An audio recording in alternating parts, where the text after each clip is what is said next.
बिस्मिल्लाहिर्रहमानिर्रहीम। अस्सलाम वालेकुम नाज़रीन, आप यूट्यूब चैनल देख रहे हैं। मैं इमरान खान हूँ। सबसे पहली जो खबर है वो अलीमा खान साहबा ने मुलाकात की इमरान खान साहब से जेल में, और ये मुलाकात बड़े लंबे अरसे के बाद हुई है।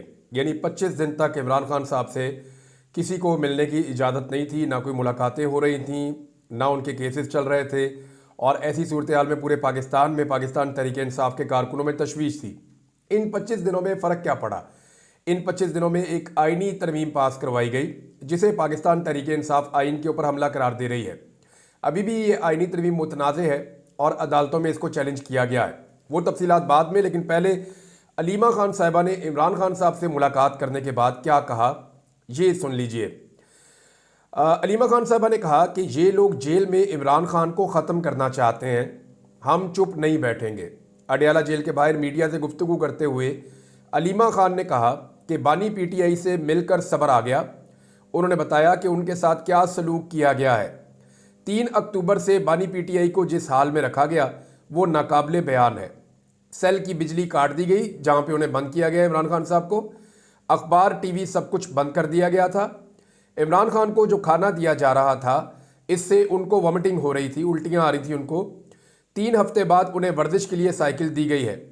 सजाए मौत के कैदियों के साथ भी ये नहीं होता जो इमरान खान के साथ किया गया है। ये सारी चीज़ें मैंने आपको पहले बताई थी अपने सोर्स से खबर लेने के बाद कि इमरान खान को किस हालत में डाल दिया गया जेल में। क्योंकि मेरी इतला के मुताबिक इमरान खान साहब को 2 ऐसे लोग मिले हैं जेल जाकर जिनका उनसे मिलना कोई आम बात नहीं है। यानी ये वो लोग हैं जो जेल का अमला भी नहीं जानता कि कौन है, और वो अचानक रात के अंधेरे में आए, उन्होंने इमरान खान साहब से मुलाकात की, लेकिन उसके बाद इमरान खान साहब पर सख्तियां शुरू हो गई। अब जो बात समझ आ रही है, मुझे तो नहीं पता कि वहां पे बातचीत क्या हुई, मुझे ये भी नहीं पता कि वो कौन लोग मिलने आए थे। जो जेल में सोर्सेज हैं वो भी नहीं जानते कि ये कौन लोग हैं जो इमरान खान साहब से मिले थे। लेकिन ये जो भी लोग हैं, उन्हें उस मुलाकात के बाद शायद गुस्सा आया और इमरान खान साहब के लिए हालात को मजीद तंग और मुश्किल कर दिया गया। बहरहाल अब ये सुन लेते हैं कि इमरान खान की बहन मजीद क्या बता रही हैं। उन्होंने कहा सजाए मौत के कैदियों के साथ भी ये नहीं होता जो इमरान खान के साथ किया गया है। अलीमा खान ने कहा कि जो लोग जेल में इमरान खान को ख़त्म करना चाहते हैं वो सुन लें कि हम चुप नहीं बैठेंगे। उन्होंने हम पर पार्लियामेंट को बम से उड़ाने का इल्ज़ाम लगाया, हम पर बारूद रखने का मुकदमा दर्ज किया गया। उन्होंने हमें खाली हाथों गिरफ्तार किया, हमें बिल्कुल बाहर के हालात से बेखबर रखा गया। 24 दिन इमरान खान को भी बाहर के हालात से लाइल्म रखा गया। इमरान खान की बहन ने मीडिया से गुफ्तगू करते हुए कहा कि हमें पैगाम आ रहे हैं कि हमारे खिलाफ 9-10 मुकदमात और दर्ज किए गए हैं। इस्लामाबाद पुलिस जेलम जेल के बाहर हमें दोबारा गिरफ्तार करने आई थी, क्या पता हमें दोबारा गिरफ्तार किया जाए। लेकिन इमरान खान ने यह पैगाम दिया है कि जुल्म को बर्दाश्त नहीं करेंगे, उसके खिलाफ खड़े होंगे। ये तो जनाब पहली खबर है, और दूसरी जो बड़ी खबर है वो भी मैं आप तक पहुंचा देता हूं कि एक इजलास से आपको मैंने बताया था कि आज के दिन में होना था, वो इजलास हुआ है। ये पहला फुल कोर्ट इजलास है। इस इजलास में ऑनलाइन शिरकत की है जस्टिस मंसूर अली शाह साहब ने, और तमाम जजेस मौजूद थे जस्टिस याया अफरीदी की सरबराही में। जो एलामिया है उसके अंदर खबर जो आई है वही हम आपको बता सकते हैं। सोर्सेज से तो खबर जो है वो बाद में सुप्रीम कोर्ट ऑफ पाकिस्तान में काम करने वाले जो जर्नलिस्ट हैं वो दे सकते हैं, या वहाँ से जो सोर्सेज है वो खबर देंगे। लेकिन फ़िलहाल पहली खबर ये है कि जो केसेज हैं उनकी तादाद बहुत ज़्यादा है। एक मैकेनिज़्म तैयार किया गया है और लायामल बनाया गया है कि किस तरीके से आगे बढ़ेंगे। और मंसूर अली शाह साहब जो हैं वो भी शामिल हुए, लेकिन ऑनलाइन शामिल हुए, और कुछ इतलात के मुताबिक उनका अपना बनाया हुआ एक मैकेनिज़्म जिस पे उन्होंने 2023 में काम किया था, उसके मुताबिक ये देखा जाएगा कि कैसे सुप्रीम कोर्ट ऑफ पाकिस्तान को आगे बढ़ना और काम करना है। यहां एक और बड़ी डेवलपमेंट है, और वो बड़ी डेवलपमेंट ये है कि पाकिस्तान तहरीक इंसाफ बाज़ाब्ता तौर पे शामिल हो गई है जुडिशल कमीशन ऑफ पाकिस्तान में। यानी पाकिस्तान तहरीक इंसाफ ने बाज़ाब्ता तौर पर जुडिशल कमीशन ऑफ पाकिस्तान का हिस्सा बनने का फैसला कर लिया, जिसके लिए पार्लियामान के दोनों ऐवानों से अरकान नामजद करने पे इत्तफाक किया गया है। यानी हुकूमत ने नाम मांगे ना जी, 2 नाम अपोजिशन के आएंगे और 2 नाम हुकूमत के आएंगे। तो अपोजिशन में तो पाकिस्तान तहरीक इंसाफ है, उनके 2 नाम आएंगे, और हुकूमत में जो है वो पीडीएम है, उनके 2 नाम आएंगे। तो इस तरह ये 4 लोग जो है वो ये जुडिशल कमीशन ऑफ पाकिस्तान के अंदर जाएंगे। यहाँ पे बाकी मेंबर्स भी होते हैं और जो सर्विंग जजेस हैं वो भी होते हैं। बाकी कुछ और मेंबर्स भी होते हैं। तो इस तरह जो जजेस की तकर्रियाँ होती हैं वो किस तरीके से होंगी, वो इसी के ज़रिए से होती है। अब जुडिशल कमीशन के अरकान की 1/3 तादाद कमीशन का इजलास तलब कर सकती है। 13 रुकनी कमीशन के फैसले अरकान की सादा अक्सरियत से होंगे। पहले ये 9 रुकनी होते थे, अब इनके अंदर 4 बंदे मजीद शामिल किए गए हैं, तो ये 13 रुकनी हो गया है। और अब जो फैसले हैं वो सादा अक्सरियत से होंगे, यानी 7 बंदे जिस तरफ चले जाएंगे फैसला उस तरफ हक में आ जाएगा। एक और बहुत इंपॉर्टेंट डेवलपमेंट हो रही है, अगर पाकिस्तान तहरीक इंसाफ ने इसमें कामयाबी हासिल करनी है तो हर हाल में एहसन भून को और जो आजम नज़ीर तारड़ साहब हैं उनके ग्रुप को इलेक्शन हारना होगा। यहाँ सुप्रीम कोर्ट में इलेक्शन हो रहा है, सुप्रीम कोर्ट बार काउंसिल का, सुप्रीम कोर्ट बार एसोसिएशन का जो इलेक्शन हो रहा है उसके अंदर इससे पहले आपको पता है कि एहसन भून साहब और आजम नज़ीर तारड़ साहब ने अपनी मनमानियाँ की हैं और इंसानी हकूक़ की बदतरीन खिलाफ वर्जियाँ जब पाकिस्तान में हो रही थी इन्होंने कोई आवाज़ नहीं उठाई, बल्कि इनके ग्रुप ने सहूलतकारी की, मार कुटाई में, यानी सहाफ़ियों को गायब किया गया, शायरों को गायब किया गया, वकला को गायब किया गया, सियासतदानों को गायब किया गया, बच्चों को, बीवियों को, बहुओं को गायब किया गया। तो जितना जुल्म पाकिस्तान में हुआ और पाकिस्तान की अदलिया में जितनी ज़्यादा इंटरफेरेंस हुई इदारों की, और उसकी एक वजह बने एहसन भून साहब और जो आजम नज़ीर तारड़ साहब हैं इनका ग्रुप, क्योंकि पहले ये जीते हुए थे तो इन्होंने खामोशी इख्तियार की और ये एक मुजरिमाना खामोशी है। ऐसे में पाकिस्तान तहरीक इंसाफ ने जोर दिया है कि ये एक दूसरा ग्रुप है और प्रोफेशनल ग्रुप को सपोर्ट किया जाए, और प्रोफेशनल ग्रुप के जो उम्मीदवार हैं उनके नाम मैं आपको बता देता हूं। लेकिन इसमें पाकिस्तान तहरीक इंसाफ का ये कहना है कि एहसन भून और आजम नज़ीर तारड़ ग्रुप ने आइन और कानून की जंग लड़ने वाली बार्स को अपनी ज़ाती मुराद के लिए नून लीग और एस्टेब्लिशमेंट के पास गिरवी रख दिया है। बार की इज्जत और वकार की बहाली के लिए 29 अक्टूबर यानी कल वाले दिन 29 अक्टूबर को होने वाले सुप्रीम कोर्ट बार के इलेक्शन में मुनीर काकड़ पैनल को वोट दें और जूनियर वकला अपने सीनियर्स को मजबूर करें और उन्हें दरखास्त करें कि वो सही अरकान को वोट डालें। बहरहाल ये जो पैनल है ये मुनीर काकड़ पैनल है जिसके लिए वोट मांग रही है पाकिस्तान तहरीक इंसाफ, और इस पैनल के अंदर बाकी बहुत सारे लोग भी हैं, लेकिन मुनीर काकड़ पैनल है और प्रोफेशनल ग्रुप है जिसका नाम है, और वकला बड़ी अच्छी तरह जानते हैं कि कहाँ पे वोट करना है, क्योंकि इसको ज़ाती फ़ायदे और मफाद के लिए वाकई में इस्तेमाल किया गया है। हर किस्म की आइन के साथ खिलवाड़ हो, चाहे अदलिया के साथ खिलवाड़ हो, चाहे जजेस के साथ खिलवाड़ हो, चाहे 6 जजेस के ख़त का मामला हो, चाहे मुल्क में नाइंसाफ़ी का मामला हो, तो हर चीज़ के अंदर कंप्रोमाइज़ किया इसके आदत ने।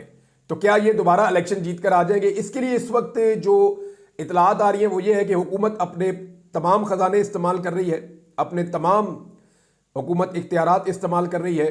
दूसरी जानिब पाकिस्तान की एस्टेब्लिशमेंट भी चाहती है कि उन्हें अपनी मर्जी का वकला का पैनल दोबारा से मिल जाए सुप्रीम कोर्ट बार एसोसिएशन में। अब देखना यह है कि इस मरतबा हुकूमत और एस्टेब्लिशमेंट कामयाब होती है या वकला जो आइन और कानून के साथ खड़े हैं वो कामयाब होते हैं। तो ये भी एक इशू है। दूसरा, पाकिस्तान तहरीक इंसाफ ने वो चीज़ें जिन्हें वो पहले चैलेंज नहीं कर रही थी अब बड़ी तेज़ी से उन्हें चैलेंज करना शुरू कर दिया है। मिसाल के तौर पे एक तो पाकिस्तान तहरीक इंसाफ ने इलेक्शन कमीशन ऑफ पाकिस्तान के खिलाफ तौहीन अदालत की दरखास्त दायर कर दी है। हमने जब पाकिस्तान तहरीक इंसाफ से पहले ये बात पूछी कि 26 जुलाई का फैसला आया हुआ है, मखसूस नशिस्तें आपको मिलनी चाहिए, तो आप तौहीन अदालत की दरखास्त क्यों नहीं दे रहे इलेक्शन कमीशन के खिलाफ? तो तहरीक इंसाफ के लोगों ने साफ कहा था कि हम ये इसलिए नहीं कर रहे कि काजी फायद ईसा साहब हैं और वो इलेक्शन कमीशन को प्रोटेक्ट करेंगे, वो अपनी मर्जी का बेंच बनाएंगे, इलेक्शन कमीशन ऑफ पाकिस्तान को बचाने की कोशिश करेंगे। लेकिन अब क्योंकि काजी फायद ईसा साहब किस्सा पारीना हो गए और वो चले गए, रिटायर हो गए, तो उसके बाद अब उम्मीद कर रही है पाकिस्तान तहरीक इंसाफ, तो उन्होंने फौरी तौर पर इलेक्शन कमीशन के खिलाफ तौहीन अदालत की दरखास्त दायर कर दी है। सलमान अकरम राजा की जानिब से दरखास्त दायर की गई और इलेक्शन कमीशन के अरकान को इसमें फरीक बनाया गया और यह कहा गया कि 12 जुलाई को अदालत ने कहा था, फुल कोर्ट ने यह फैसला दिया था कि ये सीटें पाकिस्तान तहरीक इंसाफ को दी जाएं। लेकिन लंबा टाइम गुजरने के बावजूद अब तक इलेक्शन कमीशन ऑफ पाकिस्तान ने जो है वो हीले बहाने बनाकर ये सीटें पाकिस्तान तहरीक इंसाफ को नहीं दी हैं। और चीफ जस्टिस ऑफ पाकिस्तान काजी फायद ईसा की सरबराही में 13 रुकनी फुल कोर्ट बेंच ने इलेक्शन कमीशन के फैसले को गैर आईनी करार दिया था और जस्टिस मंसूर अली शाह साहब की जानिब से यह फैसला लिखा गया था। और सिर्फ चंद जजेस ने इसकी मुखालफत की थी, जिनमें जस्टिस कादी फायद ईसा थे, जमाल मंदोखेल थे, नईम अफगान थे, अमीनुद्दीन खान थे और जस्टिस याया अफरीदी ने दरखास्तों की मुखालफत की थी। बहरहाल अब इसके ऊपर अमल दरामद करवाना भी एक बड़ा टास्क या टारगेट है जस्टिस याया अफरीदी का या सुप्रीम कोर्ट ऑफ पाकिस्तान का। दूसरा, एक दरखास्त और लगा दी गई है और वो दरखास्त है फौजी अदालतों के हवाले से। ये भी तफसीलात मैं आपको बता देता हूँ। सिविलियंस के फौजी अदालतों में ट्रायल का जो केस है उसके हवाले से समाअत जल्द मुकर्रर करने के लिए सुप्रीम कोर्ट में दरखास्त दायर कर दी गई है और इस मुकदमे को नवंबर के दूसरे हफ्ते में मुकर्रर करने की इस्तदा की गई है। यानी अब जो फौजी अदालतों वाला मामला है वो भी सुप्रीम कोर्ट ऑफ पाकिस्तान में जल्द लग जाएगा, जबकि तहरीक इंसाफ ने इलेक्शन कमीशन को भी मजबूर करना शुरू किया है कि हमारी मखसूस नशिस्तें हमें वापस की जाएं, वरना तौहीन अदालत का एक नोटिस उनको जारी होगा और उनको एक नई सिचुएशन का सामना करना पड़ेगा। सलमान अकरम राजा साहब में और फैसल चौधरी साहब ने सुलह करवा दी इमरान खान साहब ने, और ना सिर्फ इमरान खान साहब ने ये सुलह करवाई है बल्कि इसके साथ साथ इमरान खान साहब ने फवाद चौधरी साहब के लिए भी एक सख्त बयान जारी किया है। इमरान खान की जानिब से पार्टी और क़यादत के खिलाफ बयानबाजी से फवाद चौधरी को बाज रहने के लिए पैगाम दिया गया है और उसके बाद फवाद चौधरी साहब ने मुंह पे उंगली वाला एक इमोजी जो है वो ट्वीट किया और उन्होंने कहा ठीक है मैं आप खामोश रहूँगा। और फवाद चौधरी साहब बहुत सख्त ज़बान इस्तेमाल कर रहे थे पाकिस्तान तहरीक इंसाफ की क़यादत के खिलाफ, लेकिन अब इमरान खान साहब ने उन्हें सख्ती के साथ मना कर दिया, जबकि उनके भाई की सुलह करवा दी है सलमान अकरम राजा साहब के साथ और उन्हें भी हदायत की है कि वो पार्टी पॉलिसी के मुताबिक रिएक्ट करें और पार्टी पॉलिसी के मुताबिक चलें। जो 26वीं आईनी तरमीम हुई है नादरीन, उस 26वीं आईनी तरमीम को लेकर सुप्रीम कोर्ट ऑफ पाकिस्तान में मजीद दरखास्तें दायर कर दी गई हैं। आबिद ज़ुबैरी साहब जो साबिक सदर सुप्रीम कोर्ट बार हैं और उन्होंने भी ये दरखास्त दायर की है 6 मजीद सीनियर वकला के साथ मिलकर, जबकि बलूचिस्तान बार काउंसिल ने भी दरखास्त दायर कर दी है। तो 26वीं आईनी तरमीम के खिलाफ वकला कानूनी रास्ता इख्तियार कर रहे हैं और इसमें वकला में रद्द अमल भी मौजूद है। दूसरी जानिब जो कल इलेक्शन होने जा रहा है सुप्रीम कोर्ट बार एसोसिएशन का, वो इसी बुनियाद के ऊपर खड़ा है कि किसने आइन के ऊपर हमला बर्दाश्त किया और किसने अदलिया को कमज़ोर करने की साजिश का हिस्सा कौन बना। तो अब देखते हैं कि सुप्रीम कोर्ट ऑफ पाकिस्तान के जो मेंबर्स हैं या जो बड़े वकला हैं पाकिस्तान के, वो आइन और कानून के साथ खड़े होते हैं या अपने ज़ाती ताल्लुकात और अपने ज़ाती मफाद के साथ खड़े होते हैं, यहाँ पे एस्टेब्लिशमेंट की जीत होती है या फिर वकला और आइन और कानून की जीत होती है। ये एक बड़ा सवाल पैदा हो गया है। अयाज सादिक ने एक बड़ा चैलेंज कर दिया और खबरें हर जगह छपी भी हैं कि मैं सुप्रीम कोर्ट ऑफ पाकिस्तान का फैसला नहीं मानूंगा। यानी आपको याद होगा अच्छी तरह कि जो कुछ भी कासिम सूरी के साथ किया गया, जो हालात इमरान खान साहब के खिलाफ पैदा किए गए, हालांकि इमरान खान साहब ने सुप्रीम कोर्ट के तमाम फैसले माने थे, लेकिन यहां एक बंदा बबांगे दोहल कह रहा है कि मैं सुप्रीम कोर्ट ऑफ पाकिस्तान का फैसला नहीं मानूंगा, मखसूस नशिस्तों वाला। अब ये अयाज सादिक साहब का कहना है, लेकिन इलेक्शन कमीशन ऑफ पाकिस्तान वहां से कुछ खबरें सोर्सेज के जरिए आ रही हैं कि इलेक्शन कमीशन ऑफ पाकिस्तान बजाय इसके कि किसी और मुसीबत में अपने आप को डाले, इलेक्शन कमीशन शायद मखसूस नशिस्तों का जो फैसला है वो पाकिस्तान तहरीक इंसाफ के हक में करके फुल कोर्ट के फैसले के मुताबिक अमल दरामद कर दे। ऐसे में ये सारा बोझ जो है वो अयाज सादिक पे पड़ जाएगा और अगर अयाज सादिक नहीं मानेंगे तो उन्हें तौहीन अदालत की कार्रवाई का सामना भी करना पड़ेगा और अयाज सादिक साहब को अपनी सीट से हाथ धोकर घर भी जाना पड़ सकता है। वैसे शरीफ खानदान का कोई पता नहीं है, वो अपने आप को हीरो बनाने के लिए या एक नई लड़ाई खड़ी करने के लिए अयाज सादिक की कुर्बानी दे दें, क्योंकि उंगली कटा के शहीदों में नाम लिखाने की इनकी एक पुरानी आदत है। नवाज शरीफ साहब जो हैं वो अमेरिका पहुंच गए, यानी बरतानिया से निकले अमेरिका, वहां पे भी सहाफ़ियों ने उन्हें नहीं छोड़ा। सहाफ़ी ने पूछा कि मियाँ साहब आप तो पाकिस्तान गए थे वज़ीर आज़म बनने, तो अब आप वैसे ही आ गए वापस और अब आप अमेरिका जा रहे हैं।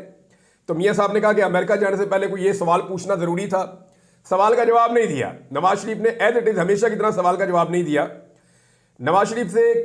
यानी सवालात ये होने चाहिए कि यास्मीन राशिद साहिबा ने आपको 70,000 से शिकस्त दी और आप जाली फार्म 47 पे आधी रात को आरओ बदल के आप वहां पे एमएनए बन गए और आज आप उसी तरह पाकिस्तान वापस आ गए हैं, जबकि वही यास्मीन राशिद जो जेल में आपका ख्याल रखती थी, उसी यास्मीन राशिद को आज जेल में आप छोड़कर आ गए हैं। तो मियाँ साहब से तो सवालात होने चाहिए, लेकिन मियाँ साहब फिलहाल अमेरिका जा रहे हैं और हो सकता है कोई इलाज हो उनका या वहां पे कोई और इलाज ढूंढने जा रहे हों। आने वाले दिनों में पता चल जाएगा कि मियाँ साहब अमेरिका में क्या कारनामे करते हैं। बहरहाल कादी फायद ईसा ने बरतानिया पहुंचना है और बरतानिया में जो पाकिस्तानी है उन्होंने ये देखें अजीबोगरीब किस्म के पोस्टर्स जारी कर दिए हैं और ये डोनट बीच में एक बनाया हुआ है और उनका ये कहना है कि वो काजी फायज ईसा के खिलाफ एहतजाज करेंगे। काजी साहब को एक बेंच का हिस्सा बनाया गया, इससे पहले जस्टिस आयशा मलिक साहबा को भी बनाया गया था। तो काजी साहब बरतानिया पहुंचेंगे, एक हफ्ता वो बरतानिया में रुकेंगे। अब इस बीच में उन्हें पाकिस्तानियों का सामना करना पड़ेगा। काजी साहब ने जितना जुल्म पाकिस्तानियों के ऊपर किया है, जितना जबर पाकिस्तानियों के ऊपर किया है, जितनी फस्तायत पाकिस्तानियों के ऊपर ढाई है, जितनी नाइंसाफ़ी पाकिस्तानियों के साथ की है, तो पाकिस्तानी जो है वो नाको नाक भरे हुए हैं और काजी फायज ईसा साहब पे बहुत गुस्से में है। अब देखना यह है कि काजी फायज ईसा साहब जाते हैं तो पाकिस्तानियों का रद्द-ए-अमल क्या होता है। बहरहाल पहले से ही मैं ये देख रहा हूं और सोशल मीडिया पे ये चीज़ें गर्दिश कर रही हैं कि काजी फायज ईसा के वहां पहुंचने के मौके पर भरपूर एहतजाज किया जाएगा। अब देखते हैं कि काजी साहब को कैसी सूरत हाल का सामना वहां करना पड़ता है। एक और चीज़ है जी, ईमान मजारी साहबा को और उनके शौहर को गिरफ्तार कर लिया गया है। ये इंसाफ के लिए लड़ने वाले मियाँ बीवी हैं। ईमान मजारी साहबा ने इंसानी हकूक़ के लिए बड़ी बुलंद आवाज़ की है और हमेशा आवाज़ उठाई है पिसे हुए तबकात के लिए। और मैंने देखा कि लापता अफराद के हवाले से इनकी जो खिदमात है, पाकिस्तान में किसी और लॉयर की इतनी खिदमात नहीं है। तो ईमान मजारी साहबा से बहुत सारी चीज़ों पे इख्तलाफ भी माजी में रहा, लेकिन एक बात है कि इंसानी हकूक़ के लिए और जबरी लापता अफराद की बाजियाबी के लिए जो कोशिश उन्होंने की वो पाकिस्तान में किसी ने नहीं की और इसके लिए पूरे पाकिस्तान को उनका एहसानमंद होना चाहिए। अब वो नाइंसाफ़ी के खिलाफ खड़े हुए, वो और उनके शौहर, उन्हें कहा गया जी 1 मिनट के लिए हम बंद कर रहे हैं और लंबा बंद कर देते हैं सड़कों को। तो हर शहरी की अपनी एक इज्जत नफ्स है। उन्होंने जब वहाँ पे प्रोटेस्ट किया तो उनके साथ जो भी सलूक किया गया, बाद में उन्हें गिरफ्तार कर लिया गया है और पूरे पाकिस्तान के अंदर वकला भी इसकी मजम्मत कर रहे हैं, इंसानी हकूक़ की तंजीमें और सहाफ़ी भी इसकी मजम्मत कर रहे हैं। तो ईमान मजारी साहबा और उनके शौहर को फौरी तौर पर रिहा किया जाना चाहिए। उनके साथ इस जुल्म और ज्यादती को बंद करना चाहिए। जो लड़की खुद पूरे पाकिस्तान में जुल्म और ज्यादती के खिलाफ खड़ी होती है, हमेशा आवाज़ उठाती है, हमेशा फ्रंट फुट पे आती है, अपनी जान को खतरे में डालकर, उसके लिए सबको आवाज़ बुलंद करनी चाहिए। नाज़रीन, एक अजीबोगरीब बात की है हुकूमत ने, वो मैं आपके सामने रख देता हूँ। इस पर डिटेल में हम बाद में बात करेंगे। हुकूमत कहती है कि जो जजेस मुतनाज़े हैं हुकूमत की नज़र में, वो आईनी बेंच का हिस्सा ना बने। दूसरा, हुकूमत कहती है कि जो जजेस गैर मुतनाज़े हैं वो भी हिस्सा ना बने वरना मुतनाज़े हो जाएंगे। तो हुकूमत से एक सवाल है सिंपल कि कौन सा जज बने। या तो जज मुतनाज़े होगा आपकी नज़र में या गैर मुतनाज़े होगा आपकी नज़र में। अब तीसरी नस्ल का जज हम कहाँ से ढूंढ के लाएं जो ना मुतनाज़े हो और ना गैर मुतनाज़े हो। यानी मुझे हैरत हो रही है इस हुकूमत की अकल के ऊपर। मेरे ख्याल में इन्हें चाहिए कि नवाज शरीफ को वापस बुलाएं अमेरिका से और उसको आईनी बेंच का सरबराह लगा दें और नवाज शरीफ से पूछ ले कि उन्होंने अपने कौन कौन से कारकुन और कौन कौन से बंदों को आईनी बेंच का मेंबर बनाना है। यही इनके बाद आखिरी हाल रह जाता है। अजीबोगरीब हरकतें और अजीबोगरीब काम ये लोग कर रहे हैं। बहरहाल अब तक के लिए इतने, अपना ख्याल रखिएगा, अपने चैनल का भी अल्लाह हाफ़िज़।